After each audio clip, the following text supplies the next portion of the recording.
நாமக்கல் குமாரபாளையத்துல இருக்கிற ஒரு private engineering காலேஜ்ல வந்து பாத்தீங்கன்னா படிக்கிற 128 ஸ்டூடெண்ட்ஸ் வந்து பாத்தீங்கன்னா சடனா மயங்கி விழுந்திருக்காங்க. அவங்க எதனால மயங்கி விழுந்திருக்காங்க அப்படின்னு சொல்லிட்டு உடனே ஹாஸ்பிட்டல் அட்மிட் பண்ண உடனே என்னன்னு செக் பண்ண உடனே தெரிஞ்சது, அவங்க குடிக்கிற தண்ணியிலையும் சாப்பிட்ற சாப்பாட்டோட சமையல் அறையில வந்து பாத்தீங்கன்னா சுத்தமாவே எதுவுமே இல்லை, எல்லாமே சுகாதாரமே இல்லாம இருக்கு.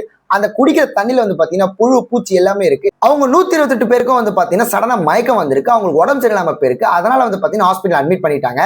இது எதனால வந்து பாத்தீங்கன்னா காலேஜ்ல இருக்கிற குடித்தண்ணிலையும் சாப்பாட்டுலயும் வந்து பாத்தீங்கன்னா சுத்தமாவே எதுவுமே கிடையாது.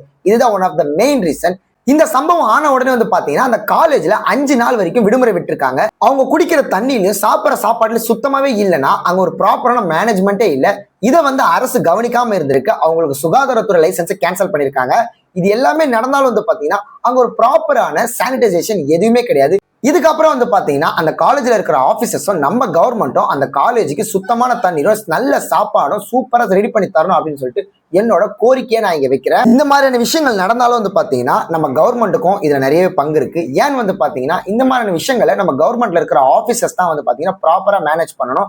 இதுக்கப்புறமாவது நீங்க காலேஜ்ல படிச்சிட்டு இருந்தாலும் உங்க தண்ணி சுத்தமா இருக்குதா, உங்க சாப்பாடு எல்லாம் சுத்தமா இருக்குதா அப்படின்னு சொல்றது ப்ராப்பரா செக் பண்ணிக்கோங்க.